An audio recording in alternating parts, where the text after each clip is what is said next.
What is going on YouTube? It's the brain of the mainframe, Nile, Scala here with Crowdfunding Comics, and we're here for another exciting episode of Crowdfunding Comics. Mr. Billy Tucci, hey, buddy, welcome to the show. Welcome to the show, Nile. I just spilled ink all over my dang fingers and all over my hand. I got the Speedball ink. Oh, the Speedball. I love it. I love it, but I got to tell you. What do you got to tell me, bro? Right here, which is great, actually. It's tough to put the cap on sometimes, and the cap just leaks. But enough of that. Today is our 57th episode, and boy, do we have a great episode today for everybody. We were supposed to have Peter Franzine, the real-life Peter Griffin, on today, but he was indisposed. So he will be coming on, I think, the week after next. Not next week, the week after next. But we've got a great surprise for our 57 Chevy, our very special episode. We have the one, the only, my friend since 7th grade, and the one who is about to send his Kickstarter awards for Stoker Wells, Order of the Golden Dawn, to the printer. Ladies and gentlemen, Mr. Stephen Perros. Hello, hello, wonderful people of Crowdfunding Comics and Billy Tucci and the great Nile Scala who makes the engine run. How are you, everybody out there in cyberspace? It's a very exciting time. Why? I think over my shoulder you can see why. There is a exciting book called Stoker Wells, Order of the Golden Dawn, coming at you all very soon. And we'll talk more about that. Thanks for having me on guys. Oh, welcome back. We're glad to have you back. We're so happy for you. We're so proud. You kicked butt. Along with your crew, with the great Barry Orkin, who we refer to as the great Barry Orkin, back on Long Island, New York. And I'm grabbing the link because I'm going to share it on the Facebook. So hello, everybody out there. I'm just going to share this bad boy. And then we are now live with Stephen Perros. So I'm gonna tag you, Steve. Fantastic, glorious. So Steve, if you can, tell us, how was the journey of this last campaign you did? Wow. Well, for those of you watching, this is my first graphic novel. Come from film, TV, theater. I've been produced in all three, and embarking on my first graphic novel. Not my first Kickstarter. I'd been a part of a Kickstarter before. We did a Kickstarter for Stoker Wells, Order of the Golden Dawn, book one in a trilogy. We did it in 2017, raised about $21,500, and that's what we thought we needed for it. That was all based on the premise of a 57-page book. As we developed it, we realized 57 pages just wasn't going to cut it, and it became 94 pages. And so we did a second round for a lesser amount. I think it was like 9,000 or something. And it reminded me, crowdfunding is a full-time job. Practically, you cannot let your guard down ever. The project you are raising money for is the only thing in your life, but it's not the only thing in the life of all the people you're reaching out to. Right. So you have to keep reminding them, because a lot of people look, they hit like, they share, and they keep thinking, oh, 30 days, I got time. I'm going to contribute. And there are a lot of people who only reach out once during the first week. They never again. And then when they see that friend, they go, whatever happened to that crowdfunding you were doing? I was going to contribute. Oh, well, you didn't. And you get all haughty like, no, you didn't contribute. First of all, nobody owes you their time. No one owes you their money. So you've got to just keep you got to keep asking in a polite, self-effacing way. And if it's possible, give people an out. If they can't, say absolutely no problems. If you can't, keep that reminder going. And, sure enough, we were able to get to the finish line. So, yeah, we raised our money. I am not a comic book superstar, although I should be. But time will tell. Yes, you will, my friend. And even in Hollywood, screenwriters aren't necessarily the people with the big fan bases. And though I've written for the likes of Lionsgate and Disney and had stuff on Lifetime and stuff, it isn't that I don't have a huge fan base like these other guys who've been on your show and the illustrious Billy Tucci himself. So that Billy actually sent shout outs to his fans, as did Tenable, as did a lot of other people in the comic book world. Was a big help.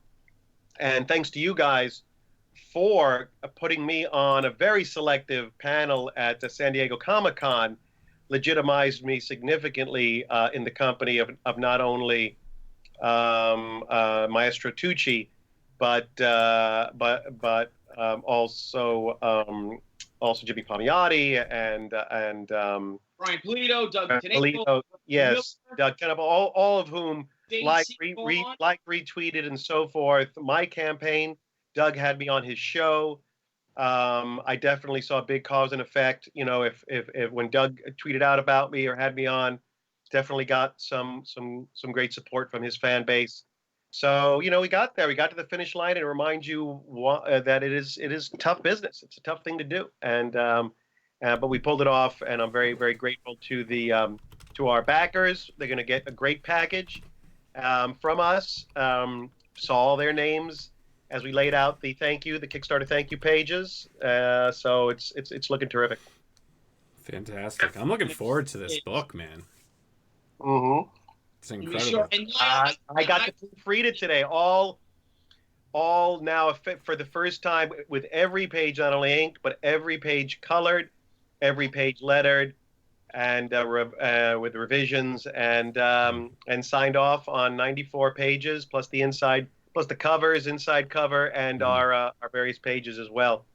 So doing a little more proofing and so forth, and preparation for the printer. Mm-hmm. But it's going out, which is, you know, completes only phase one, which is a 2-year part of our journey, and now we've only just begun, because now it gets to the people, and that's so exciting, because you're a storyteller. Creating the story is only part of it.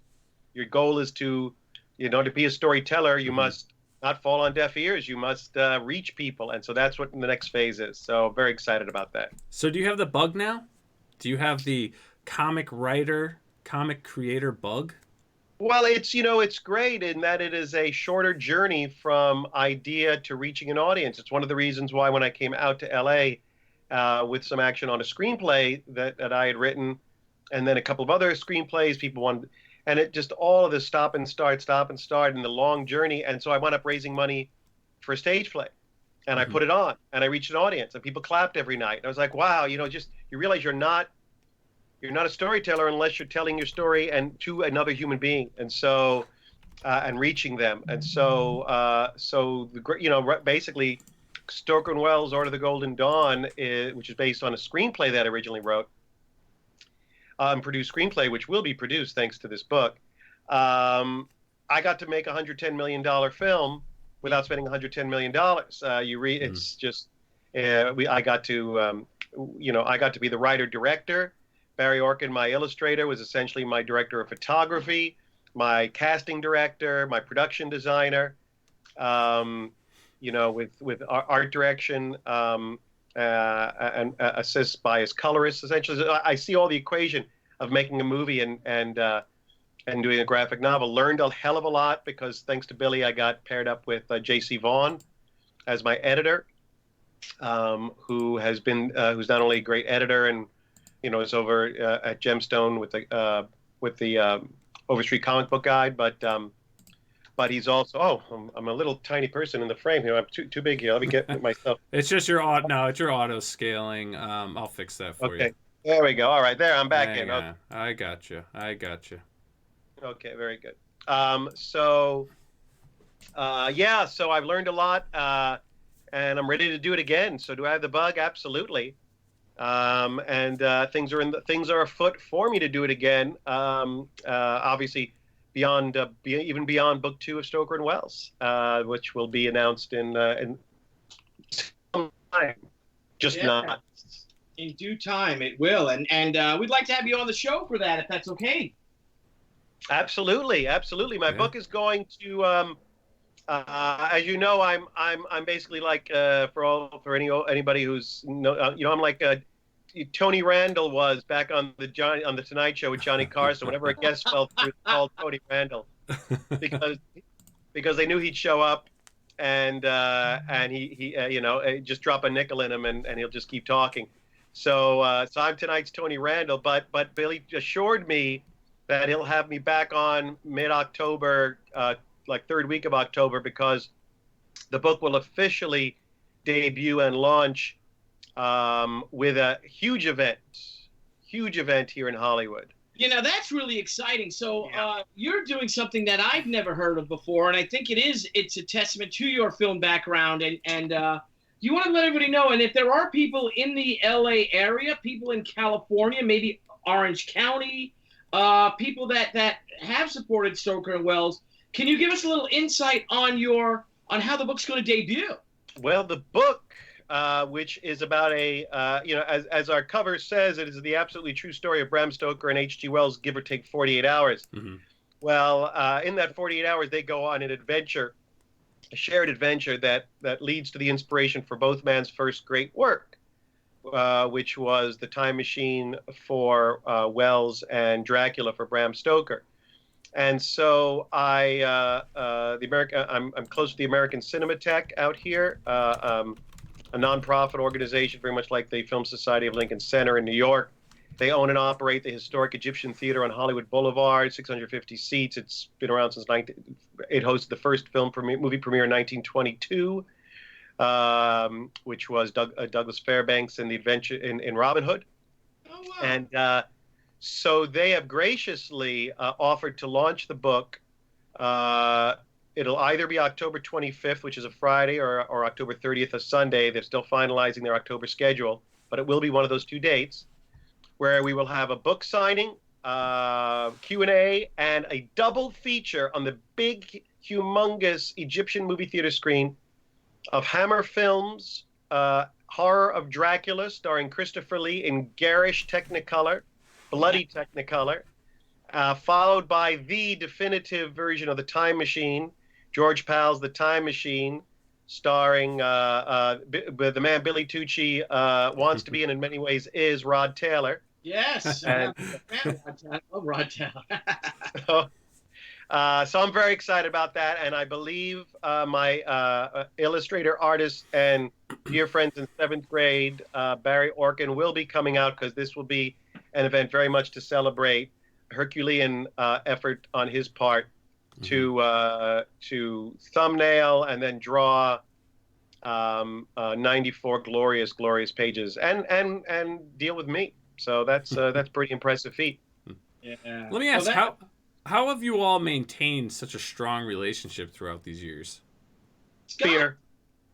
Scotch, yes. Fear.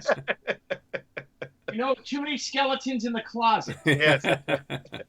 Keep everyone's mouths shut. Yeah. Yes. If we cease to be friends with each other, we realize we actually have no friends. Yeah, and we got away with it, Steve. Clear. That's right. So, shared interest, the bonds of where we came from, our roots. It's our anchor, where we came from, and it keeps us grounded, keeps us in touch, and always gives me a place to crash on Long Island. Oh, there what you am go. I, fool? I'd be a fool. Plus, Deborah Stephens Tucci is a tremendously good cook. If Billy was living out there a bachelor, you think I'd stay in touch with him? No. I get to eat when I come to Long Island. All his deer that he hunts and fillets would be sitting there getting rancid. Yeah. Thanks to Debbie cooking it all up for us. Yeah, and we have a glorious meal. Glorious. Glorious. Yes. She pulls out all the stops, and then we sit by the fire, and we smoke, and we lie to one another. It's fantastic. Good time had by all, my friend.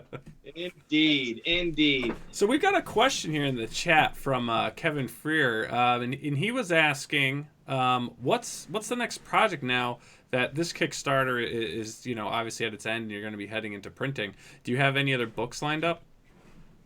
Well, we will dive right into book 2, Stoker and Wells, The Ashes of Revenge.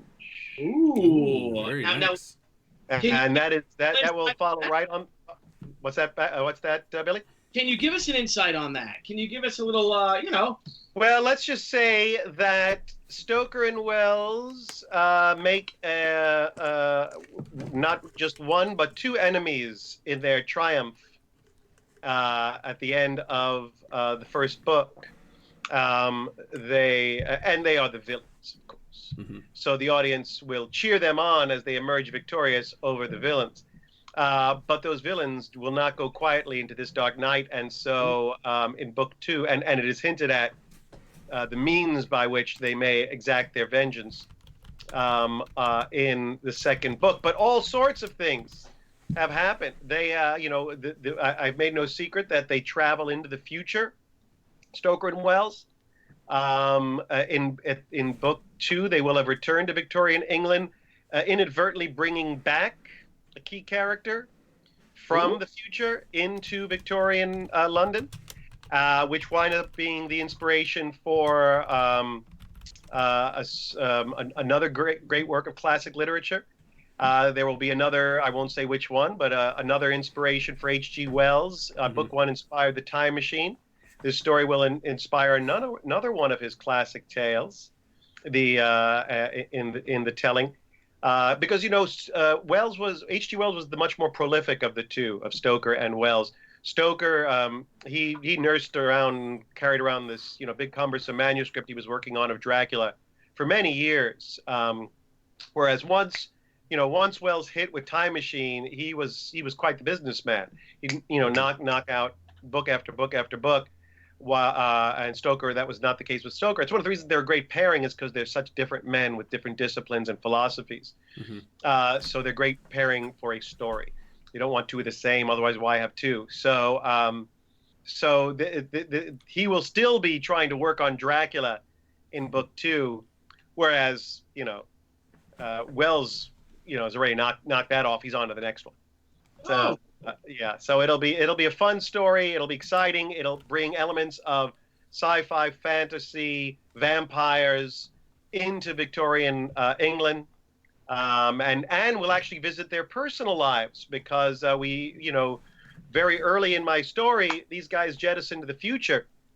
Well, now we're actually going to see what is going on in both men's personal life, which will and how that applies to the fantasy adventure that they go on for book 2. So it's exciting stuff, fun stuff, scary stuff, vampires, and some humor, a lot of humor as well.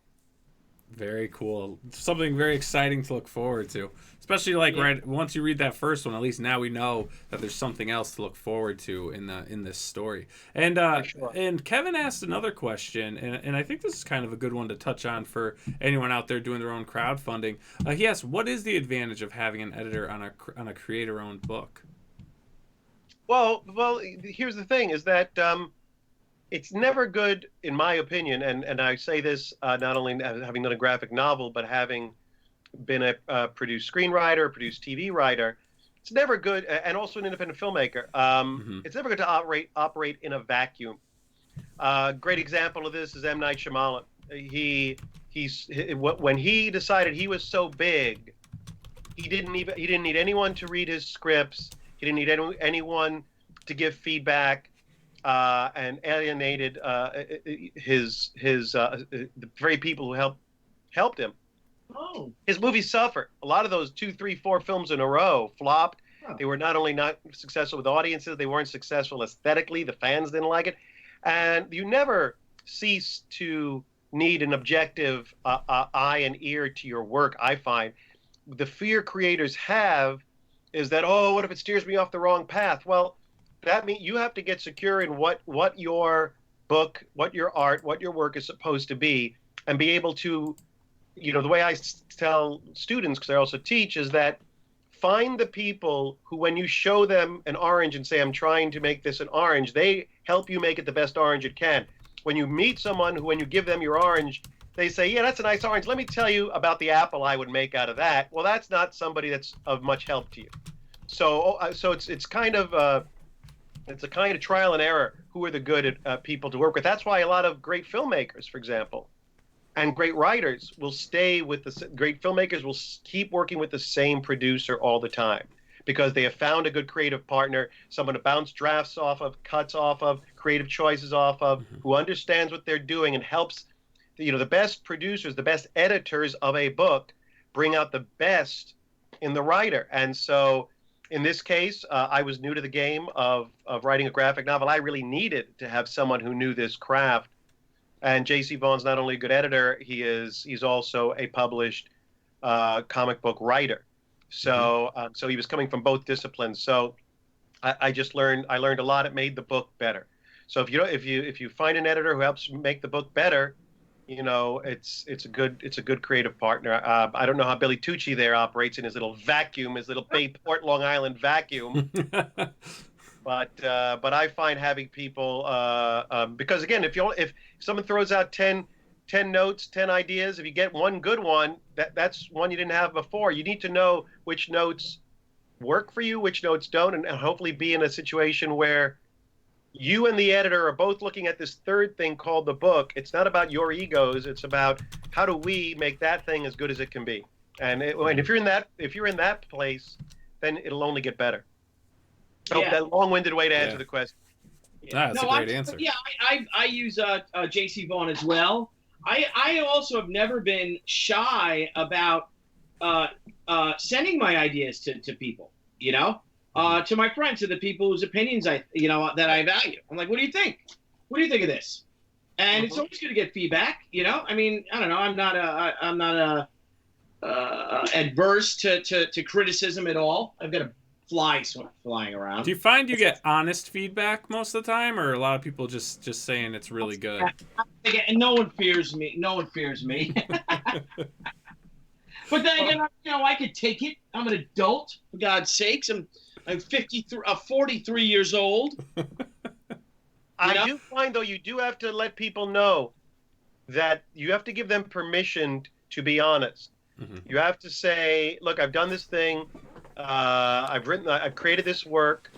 I'd like to know what you think. And please, I'm in a developmental stage. I would like you cannot offend me. I literally tell that to people. You will not offend me. I need to know, how it reads, how it plays, if you're anything that you're confused about, is there anything that turned you off? I just need to start, I need to, you don't need to have, I'm not just here to be stroked. So, what would be helpful to me is real honest. And sometimes people do need permission. Otherwise, they're only going to talk about the things they like to try to spin what they didn't like into something that sounds positive. So yeah, definitely let anybody know you give any work to if you're really seeking. And sometimes you have to look in the mirror and say and admit to yourself that's what you're seeking, because a lot of people, the younger you are in the business of any kind of business, you're giving it to them, hoping they'll say they'll love it, trying to only hear that they love it, and then you're just wasting your time because the audiences or publishers or agents, wherever you're sending your work to, they don't have a rooting interest in you like your friends do or your mother does. Some people will just give their work to their mom and their brother who loved it, and now they're ready to send it out. It's like, no, you're not. Yes. You've got to give it to your harshest friend, your absolute son of a bitch friend. Excuse me, but and I always say, give it to that person last. Give it to the people who always are easy with you and kind with you first, because they'll catch all the dumb stuff, all the general things that maybe confuse them or threw them, the kind of inoffensive notes, and give it to them first. But the people who are really harsh, give it to them last, because they're the closest thing to what the professional world will be like, And so you have to try to get past those people. Right. Yeah. And the bottom line, guys, if you do, again, you can't have a thin skin. If you want to be a publisher, if you want to be a cartoonist or a comic book creator or a writer in any sense, thin skins really aren't going to help you. You want what's best for the story. And in the end, right, gentlemen, I mean, you don't have to listen to them. Yeah. You can pick and choose. You always know what I always tell people when you get notes, my instructions are very complicated. Make sure you get a pen to write this all down. When someone is giving you notes, be quiet. Don't say anything. Just shut up and listen. Write down. Hit record on your iPhone, because you're not going to be able to. Because I find there are a lot of people when they first in a notes process, boom, they default to defensive. They're like, what? Really? Because I say, first of all, no one has to read your work. Don't get nasty with people who are giving you their feedback. It's like, just be quiet. Listen. Even if you hear the dumbest note you ever heard, listen.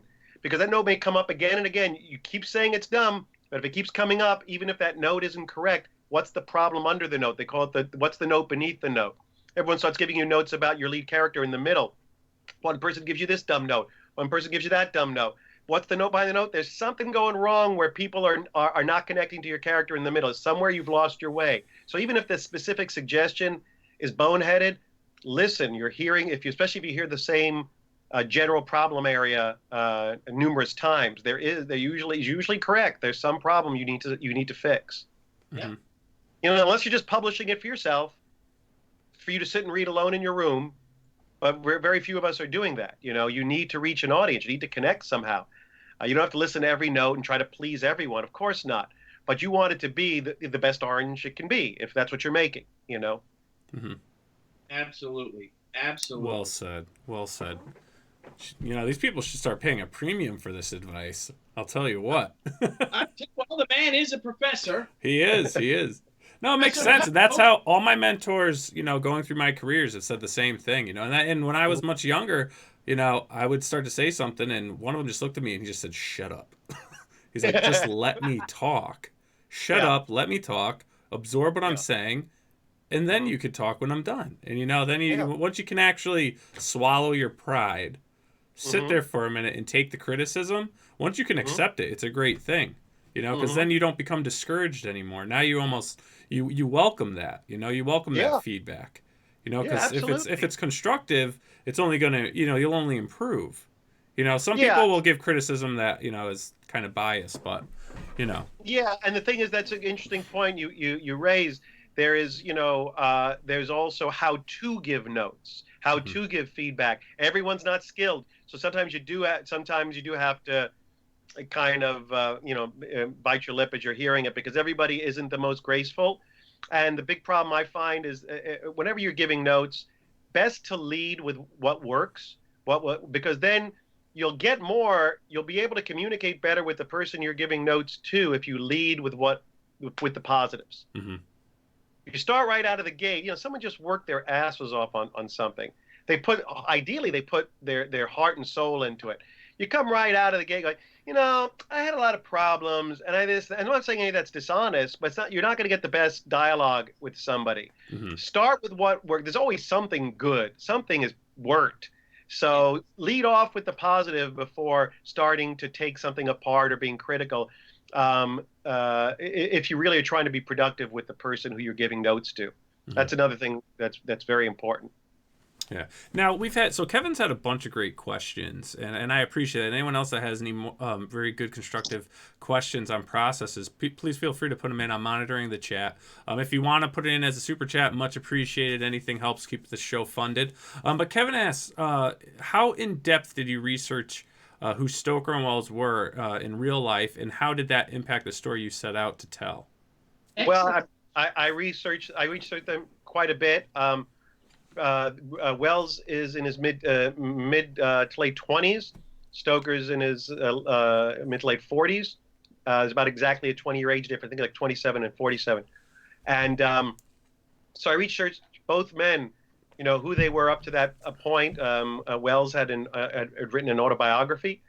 And so I felt, to me, what was exciting, and again, it's what our back cover says, the absolutely true story of Bram Stoker and H.G. Wells, give or take 48 hours. So to me, it was all about, I want to depict exactly who they were. When we meet them at the beginning of this book, Wells is sort of this brilliant screw-up who can't figure out what to do with his life, he's got like 3 or 4 degrees, going from one job to another. He's apprentice pharmacist, substitute teacher. It's all sorts of stuff. He just gotten divorced. He was, running around with different women around town, having a great time in his 20s. He was sort of a millennial screw up, is what he was. Was he also murdering prostitutes in Whitechapel? I'm not at liberty to say, my friend.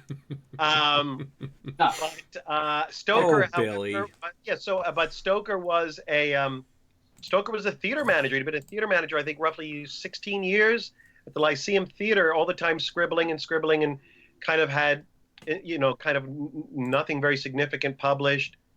And he was basically helping another man live his dreams, which was Sir Henry Irving, the the owner and lead actor of the Lyceum Theater. And so it's this adventure that helps liberate him and to free him to write Dracula. And so, but yes, a quick answer. I researched both men, and the research very heavily lies in is a part of the story. I always tell people, whatever it is, research it, because that's all your toolbox for what you're going to write. So yeah, it's and the research will factor in even more in book 2, where they're living their lives in Victorian England. There's a certain license to what these men are going to do when they're on an adventure in the future, but now I'm going to bring them back to their documented lives. So how do I sneak in my adventure during their actual documented lives is going to be a lot of fun. Now, Stephen, with Stoker, with Bram Stoker, was he the type of chap that, working at this theater as a theater manager for 16 years, always working on this manuscript, was he the type that had shared the manuscript or his ideas? Did everyone who worked in the theater know about this thing that he was working on? Was he that type of a... That is a very good question. I don't know the answer for sure, because my research is now a couple of years old, and with regards to what happened after the events of the book. I don't believe so. I don't, there was no one was shooting PDFs around or Word docs, back in 1894 or 5 or 6, because that took him a few years to actually complete the book. It's, it's this big bulky thing you carry under your arm. Yeah. There wasn't any carbon paper. So for anyone who knows what that was, before, when people would type in the 20th century, you would type so that you would always have an extra copy. Every piece of paper you rolled into your typewriter was 3 sheets of paper. There was paper, there was this sheet of strange parchment with ink on the back of it, and then another blank piece of paper. So when you type, you're actually generating an additional safe copy. I don't believe that existed at the end of the 19th century. So no, it wasn't very easy to share your work with people. So I would imagine, certainly not in until the book was further along would he have shared it. And I'm not quite sure what Wells's process was, but it's an excellent, be an excellent part of my research for book 2. And did he? Obviously, there's going to be. It's almost like a buddy film, Mm-hmm.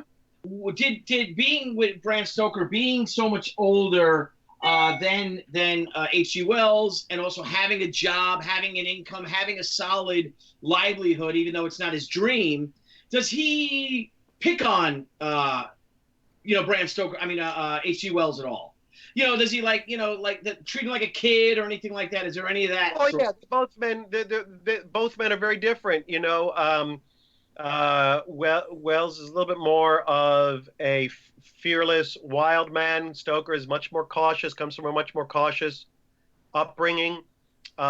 He was an athlete in college. The crew team and all that stuff. But by the time he was in his 40s, he was sort of he's tall, big, redheaded giant, and Irishman living in London. But he was sort of an athlete who'd gone to seed. But he is still physically more powerful than Wells, but more disciplined. He'd come from 3 generations of clerks, and in fact, and that was the path he was on before he made the difficult decision to part from 3 generations of official government, clerks. But he did write a book, a manual on how to be one. But all the time he wanted to be this creative person. And finally, but he never, because he was not very prolific, even though Dracula was generally a successful book, it never paid him enough for him to leave his post as manager of the Lyceum Theater. So even though it was printed in multiple languages, he was not the writing machine that H.G. Wells was. The huge worldwide global popularity of Dracula, we have the movies to thank. It was really after his death in 28-29 when Broadway hit of Dracula became a sensation, and then the film version with Lugosi in 1930-31, that Dracula became the phenomenon, and it grew from there, the phenomenon it is today. But in his lifetime, he did not become rich. In fact, he downsized towards the end of his life. He had a wife and children, and he was comfortable, made a comfortable living. but never became the celebrity in his lifetime that H.G. Wells became in his own lifetime. Oh, that's interesting. I hope that answers your question, Billy. Yeah, absolutely, absolutely. So, Stephen, so you teach a course on writing at a university, is it? Yeah, yes, I do. New York Film Academy, and also which has a bachelor's, BFA and MFA program. I teach film and TV writing, and then also sometimes do adult ed for a place called the Writing Pad on the West Side here in Los Angeles. So yeah, it's been a lot of fun. As a friend of mine who's a Directors Guild award-winning director said, who's also teaching at New York Film Academy, says, it's sort of not like work. It's because you're there, you're sharing, you're doing workshop stuff in the classroom. Mm-hmm. Doesn't feel like I'm going to work, so I'm having fun giving back, and getting paid for it. Excellent. Now, what is, and if we covered this before, because we're getting people coming in, what's the status of the book right now? Where are we with Order of the Golden Dawn? Order of the Golden Dawn, all 94 pages are complete from soup to nuts. It's getting one last bit of proofreading from two sources, but I have gone through it. Our inside, everything is ready. If we wanted to send it to the printer tonight, we could, but we're just doing a last round of proofing, and then it will. All the accounts and servers have to be set up to share the files and so forth. But that is in process now. I would say Friday morning, it will be in their possession completely, and the process will begin. Wow. I guess they just hit some print button, and it just spills out. Yeah. Now, where are you getting the book printed? This is a printer that came to us from J.C. Vaughn, who I think works with Gemstone, and has done some of J.C.'s. But it's not print on demand. This is a real legit 70-pound paper. It's beautiful. It's going to look beautiful. Oh, very good, very good. Excellent. Now, if you guys don't mind me asking, well, we've got some great creators in the chat, and for everyone joining in and participating with some of these great questions, I wonder if we could spoil them a little bit. And with your knowledge, Stephen, yes, I would like to ask you, for anyone out there who's looking to write their own comic, to write their own story. What's the best way, or what's the best method you advise to maybe your students or friends to start getting your ideas down and starting to build your story? Well, that's an excellent question. First you have to, when I start anything, I start with just writing in prose form. There's a lot of stuff circulating. You got to start just putting something down. And whether it's the character, whether it's what inspired you, but I tend to write enough about the characters, whatever that light bulb of inspiration was that got me set off on the journey in the first place. And but before actually embarking on the story, I have to know what the story is, and that's, I always say it's like a seed, and then you just keep growing it. And the seed is the idea. Then you write a little bit more. Often I have a questionnaire, like I'll fill out, and things of questions, where it takes place, and then you need to start thinking about the beginning, middle, and end. Stories, whether they're graphic novels, whether they're movies, a half-hour comedy, an epic novel, all have, what Aristotle said, 400 BC, a beginning, middle, and an end, and that's Act 1, Act 2, and Act 3. And so you kind of need to know, and not that it's not going to change, you'll keep getting new creative inspirations, but you can't set out to write page 1 of your script for your graphic novel or page 1 of a screenplay for a movie without doing the groundwork. You wouldn't go out to a site and start building a house without a plan. And so you have to start to make the plan. You have to start to make your outline, which is usually, or I don't know what other graphic novel writers do. Again, this is my debut graphic novel. But if I were to do it again, I'd probably do it very similar to how I write screenplays, the scripts for screenplays, which is start to write a treatment, which is essentially your story in prose form. Then you start to break that down into individual scenes, and until you get to a point where you really feel you've mapped out the whole story. Now, what happens is you start writing. The voices speak to you. You had new inspirations. Oh, wow! Now I have a new story idea thanks to the writing process. That's usually where I'll put the brakes on, go back into that treatment that I wrote or outline. Now see how does that, especially if I had a new brainstorm about Act One while I started writing Act One. Now I'll go back into that treatment or outline, see how that maps out, how that changes things, improves things, alters things. You don't want to just write your way into a story without knowing where it's going, or at least having an idea what your beginning, middle, and end is. Because as I always say to people, that way lies madness. Mm-hmm. You're just going to go off the rails. You're not going to know where you're going. You're excited. Of course, you're eager to do so. And everybody who starts out as a creative writer of scripts or of any kind has so excited they just want to start writing it. But you have to have the discipline to know what to start writing when you have creative. Even Billy was telling me he's working on his next book. He's not starting by writing script. He's starting by writing prose. Ideas, story, character notes, all that stuff. Because you have to start. It's all just circulating around in here. You got to start laying it down in black and white. Could you explain when you're saying like writing prose? Can you explain what that is for the viewers?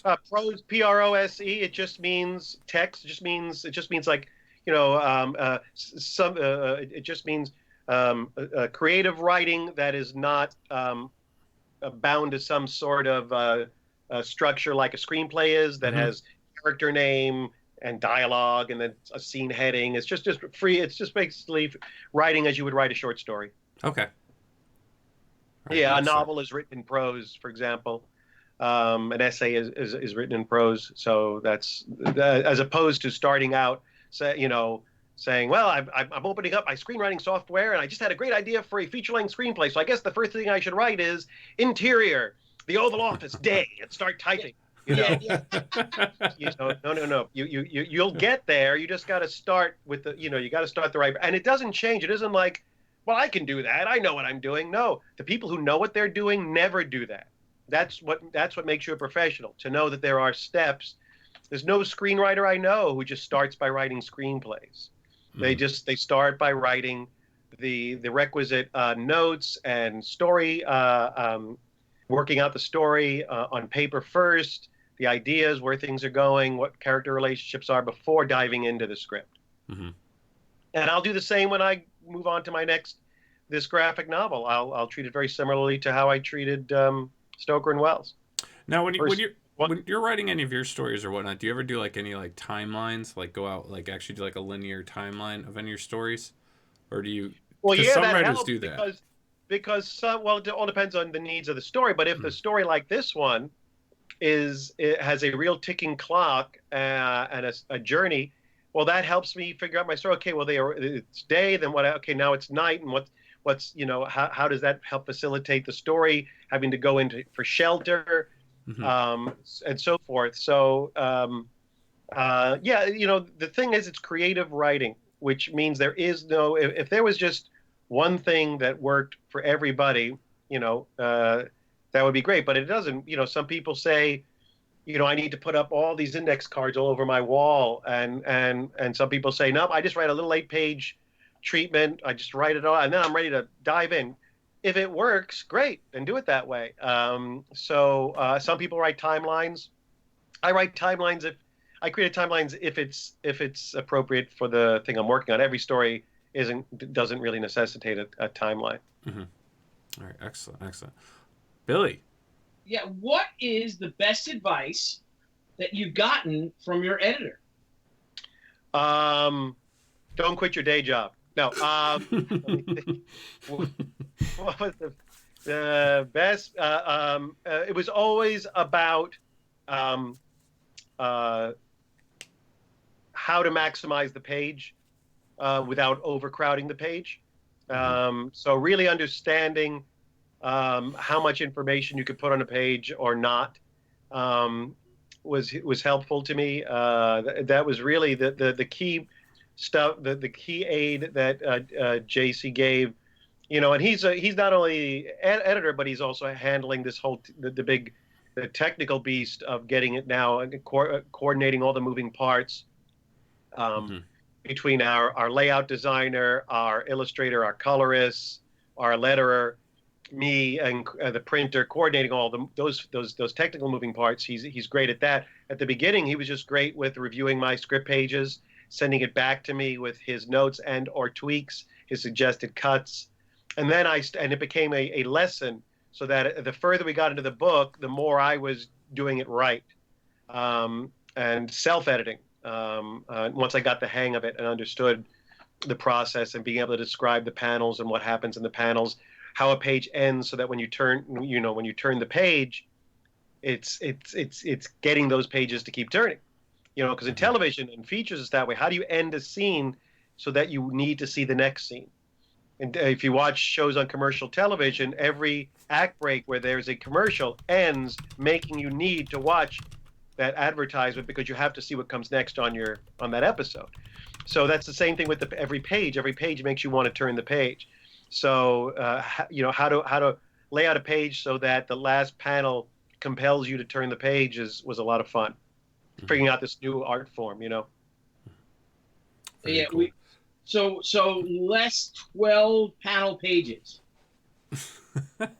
Yes. I find that, no, but in all seriousness, like how you're saying with the cliffhanger of Sword Skull to end a scene to make you want to turn the page, that's really lacking in a lot of mainstream comics today, I feel.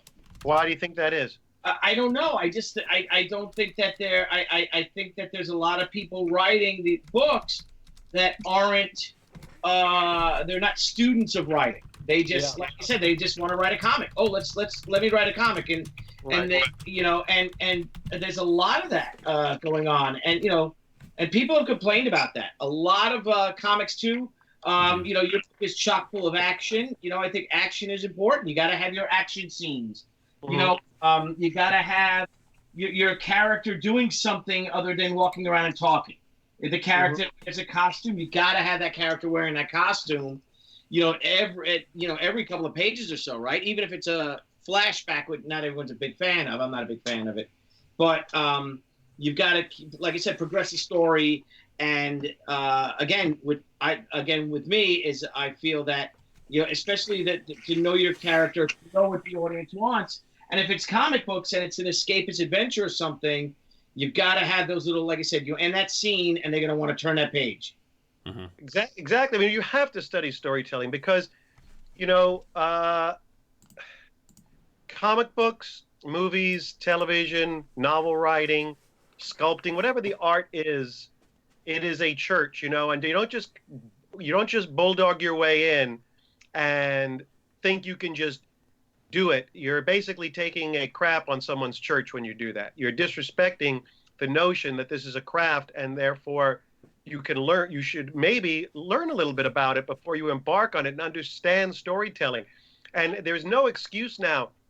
Every stupid cat video or whatever that people love to watch, YouTube is actually filled with a lot of great videos of great interviews with all of your favorite artists and creators and tutorials. So much free stuff is that Billy and I never had when we were kids. So much access. Learn your craft. Learn the rules so you can break the rules. Quentin Tarantino had to know how to tell a story beautifully with a beginning, a middle, and an end in order to tell 4 stories simultaneously, chop up the order, switch it around, write Pulp Fiction, and win an Oscar. But it comes from knowing the rules and knowing his craft.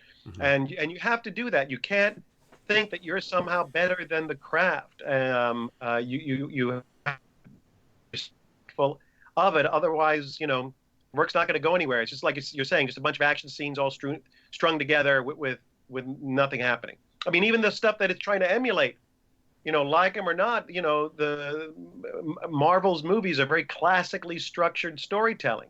Yeah. That keep fans watching, and that classic structure doesn't come out of thin air. It comes from writers who have studied other screenplays, other films, understand what works. So yeah, educate yourselves. Be a student. Yeah, you never stop being a student. Ideally you should love being a student, Mhm. in order to make your work better. Indeed. Indeed. Such uplifting. Yeah, Such an that's pretty uplifting conversation. I love this stuff. That's pretty good. It's like a free class, a free seminar. Yeah, So, Peros, thank see, you for that. yeah, so you sent me a great image that I want to pop up on the screen here. Mm-hmm. And this here looks like we have the cover. This is our cover. Oh, but my name is on it for some reason. You can get rid of that if you can. Yes, I can. Wouldn't that be rather vain of me? In fluorescent aqua on my cover. Yes. So this is our cover and spine and back cover, all drawn ink and colored by the great Barry Orkin. And so I'm thrilled with this cover. There's Stoker and Wells, and behind them a little taste of Bram Stoker's Dracula, and in the foreground a little taste of the Time Machine. But this really, kind of sells and introduces and launches our two gentlemen. On the back cover is Nina, the female lead of our story. Eloy, for anyone who's read the Time Machine will know the Eloy are the diminutive, childlike people of the future. And so we wanted her. Barry had done this beautiful graphic, and we wanted her to be the sort of the ambassador of our back cover, really, really give it to her and really sell her.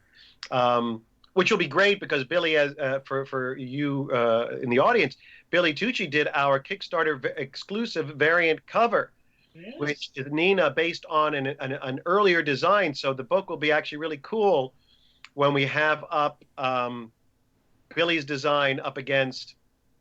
So this way, when that cover is open, when someone looks at Billy's cover, they'll flip it over and they'll see, the two different styles, two different design styles for Nina. But Billy's cover is quite extraordinary.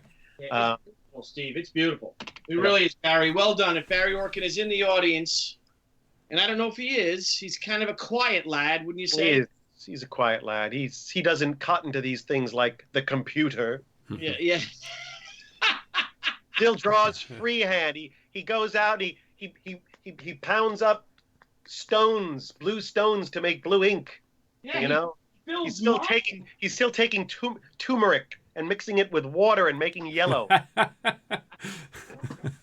I saw him at the Home Depot buying balsa wood. Like, what are you doing? And little Dow was like, well, I have to draw a house. I'm going to build a house, a miniature house. That's silly. He's genius. Genius. Dark Admiral says, at Crowdfunding Comics, please pass along my thanks to Mr. Paros. This is really helpful and appreciated. Not right now, but yeah, well, that's just saying we don't have to tell you that right now, but he just wants to make sure that you get his thank you. He appreciates all the advice. Oh, well, very, very, very kind of you. I would encourage you, feel free to friend me on Facebook, and also we have a Facebook page for Stoker and Wells Order of the Golden Dawn. Stoker, just like it's written up there, ampersand, the symbol, and Wells. Once you type that in, it'll probably show you the page. Mm-hmm. So please like our page. You'll be able to get updates and find out all about what's going on, see more pages from the book, and also you'll be first to hear about our event that will be taking place here in Los Angeles, and help us spread the word. So thank you so much for your kind words, and I hope you remain a part of the Stoker and Wells journey. Awesome. And then we just got a super chat from Kevin Freer. Tonight is a masterclass. How collaborative is Stephen with his artist? Did his artist stick verbatim to the script, or did he have input on the story? Well, I learned how to work with all the people in on my graphic novel, my illustrator, my colorist, my letterer, the way I was taught and the way I've learned how to work with people in film crews when you're a director, which is you hired people because they're good. Give them the room to be as good as they can be. Don't what's the point of hiring the greatest costume designer in the world, for example, and then telling them exactly what the person should be wearing and exactly what color and exactly that. You're not giving them a room to be a costume designer. Same thing with I gave Barry script pages that talked about what happened in panels, but I always gave him the room. I said, Barry, this is what I have in my mind. And it'll be clear to you what I'm trying to accomplish in the story dramatically on this page. I said, but feel free to show me something different. I said, the only thing that is I don't want to do is for you to keep turning every one page I give you into two, because we want to stay within a certain page count. But if you read my script for page 9 and my 6-panel layout, and you think it's better with 7 panels or 8 or 4, but you'll accomplish the same thing, then by all means, go ahead. I brought you on because you're good at what you do. Same thing with the colorists. We work with 2 colorists from the 2 halves of the book. I gave them instructions, but I also gave them the freedom to know that they could come at me. These guys are much more seasoned in graphic novels than I am, so I wanted to see what they came at me with. And I gave them instructions where I knew, but then I pulled back so that they could give me what they had. And it's always well rewarded when you give creators, make them feel like they're part of the creative process, not just being dictated to like some workman in your house, Mm-hmm. Absolutely. Amen, brother. Very true, man. That's great. Yeah. We got so many people in the chat that are just thanking you for all the great advice that you've given and whatnot. I'm glad to hear. Look, and now, I think I may have asked this last time we had you on the show. I'm trying to remember, but for anyone that missed out on this campaign, were you selling this at all outside? We have not yet. Once we will set that up. We do have some stores that will stock it. We will create a means for people to purchase it. That's a big part of what's going on this week. Is we'll set that up. If people want to pre-order as well, we'll set that in motion. But that will be all up and running before the book launches in the last week of. I just really don't want to say drops. I can't say when the book drops. I'm sorry, I can't do that. When the book ships. Yeah, but it doesn't really drop. It ships. That comes from the music industry, when an album drops, and when I hear people saying it, I don't know. It's just maybe my old school sense. Yeah. It's It makes me think of Beastie Boys books for are some launched, reason. books debut. They're not dropped. They're dropped and they land on your foot and you say, "Ow." When so the I beat drops. I can't say my book drops. I got to say it's launched, published, debuts at the end of October. So, but before then, we'll definitely we'll start to get the word out how to purchase for those who weren't a part of the Kickstarter. Perfect. Yeah, and I can't wait to get the book because it will be in, as these books come in, Frank Amazing and I do unboxing, and we do reviews of the books. And we just wrapped up I think we have 6 of them we have to load up. I've just been too busy. But we've got 6 unboxing and reviews. So we will definitely have our Stoker and Wells review. Cool. Oh, excellent. Yes. You do that on this show or a different show? No, that's going to go on... we originally used to post them up on Facebook when we were doing mainly Facebook. And then Frank Amazing and I, he's like, he really loves doing the unboxing thing. And, we did them together and we used to post them on Facebook. So then I said, you know what, let's have your own, let's introduce the world to Frank Amazing. And you're going to do, it's unboxing in the basement. So Frank goes down into his basement and, it's an unfinished basement. So it's kind of interesting looking, a little industrial. And he goes down there and he opens everything out. He explains everything well and goes through the books and we do a review on it. So, I guess the fault's on me for that they're not uploaded just yet because I have to finish the intro video for them. Because we've got animation with stairs creating steps down to the basement and then his logo popping up. So it's been fun, but that's going to be hopefully maybe this weekend I'll get that completed. I'll make that a priority. Tremendous. So man, thank you so much for coming back on. We really appreciate the short notice, and it actually turned into a great episode. Definitely. Really want to get some more of these more advice related videos as well. Give any bit of free advice to all these up and coming people. and churn out some other great products and what you're doing. And, if you've got anything else coming on, film related, anything you want to talk about, we'd really appreciate it, coming on anytime you want. For sure. No, I would love, like I said, I'd love to come back on as we are heading into the launch so somewhere, in just after mid-October as we go into the Halloween months, because this tale of vampires and frightening Morlocks and gloomy castles and the future, and it will be launched at the Halloween season, so we're real excited about that. So we'll have a fun Halloween themed show. I'll get you some. I'll have a little bit more lead time. I'll send you guys some more pages. Oh, perfect. To show and ideally have the book physically in hand as well. So I'll be thrilled to come back on. We're gonna have one hell of a Halloween bash, Billy. Yes. In the meantime, everybody listening, please definitely go to the way right now to stay in touch, including with ways to buy the book when it is and or pre-order. I'll be putting a shop now tab on our Facebook page. So Stoker Wells, Order of the Golden Dawn, like our Facebook page, friend me on Facebook. There's only 2 Stephen Perroses and only one who looks like me. So don't like the other guy. He's a realtor somewhere in New England. I mean, you can like him if you like. He's my neighbor. Know where you came from. So like me, I'm the new and improved Stephen Perros. Yes. The one that the chat says looks like an adventurer.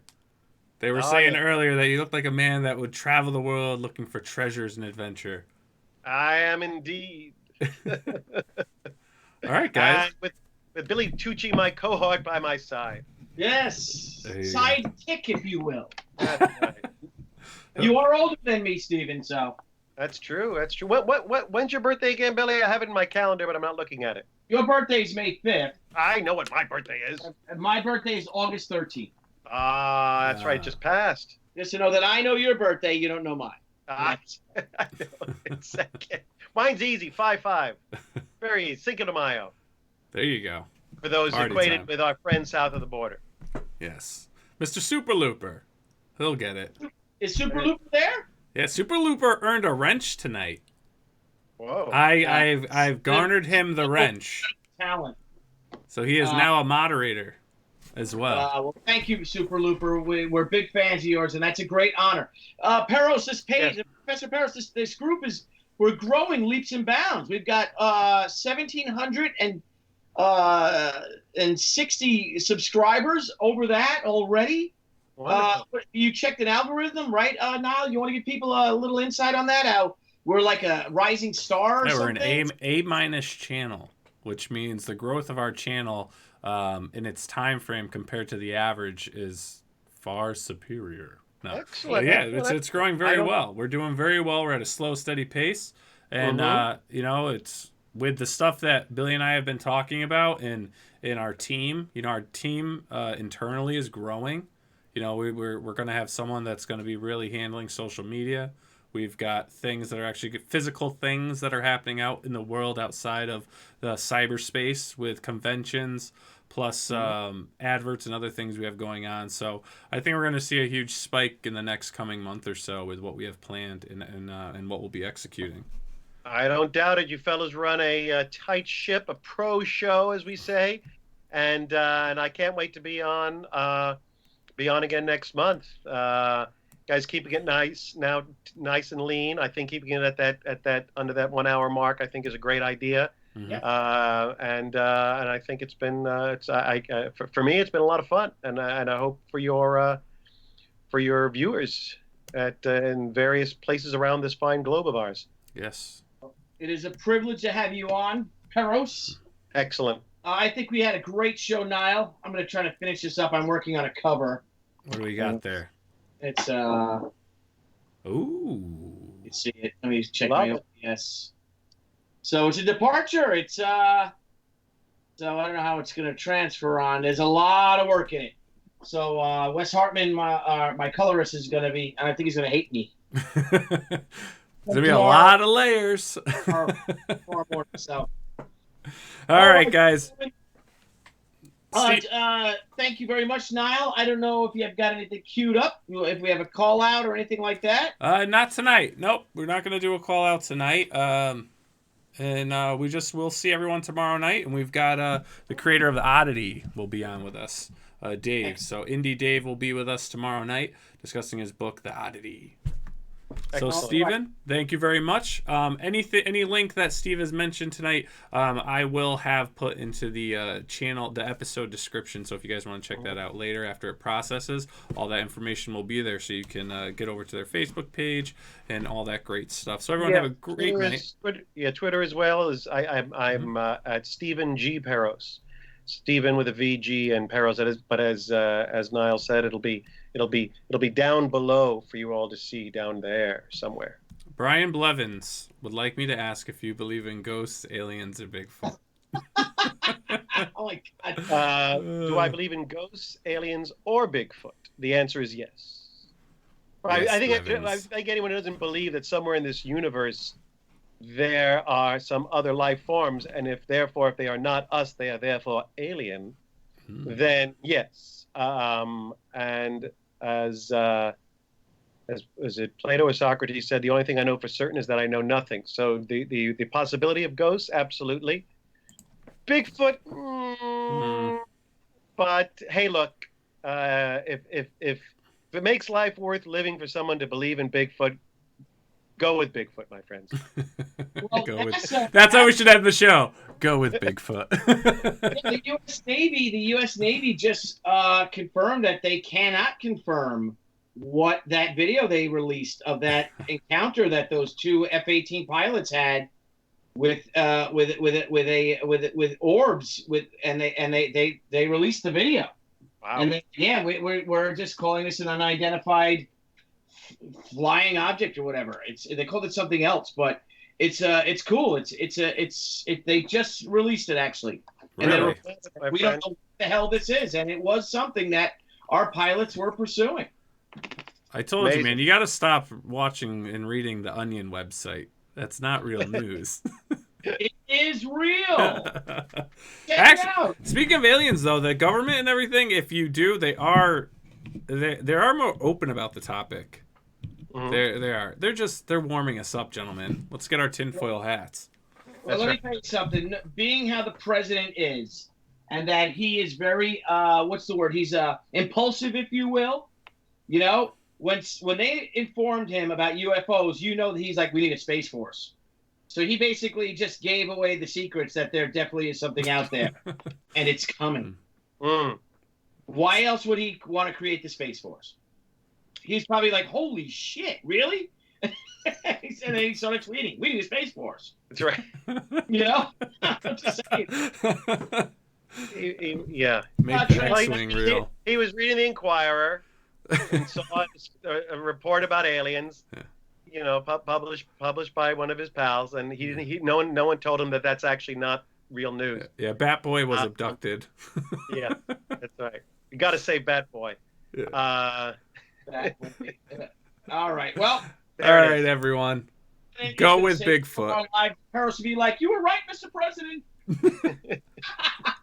Everyone have a great night. Nile, thank you so much. Stephen, as always, it is so good to talk to you, too. A pleasure to be here with you two fine gentlemen. Yeah, yes. We'll see you guys on the other side. Everyone out there, thank you so much. Nile, we're on tomorrow as well. We're on tomorrow as well, 9 p.m. with Indie Dave. Indy Dave. So, all right, guys. Thank you, gentlemen, once again. All right. Everyone have a wonderful night, and we'll see you tomorrow. Hell yeah. Hey guys, thanks again for tuning into Crowdfunding Comics. We look forward to hanging out with all of our crowdfunding fans every time we go live. And don't forget to click the link below and subscribe to our channel. And there's a little bell. You may want to hit that too. This way you get all the great notifications when we go live and when we upload some awesome content. You want to follow us? Sure, go right ahead at Twitter at CrowdfundComics with an X, Instagram, Crowdfunding Comics, and Facebook at Crowdfunding Comics. Till next time, crowdfunding fans, we'll see you soon.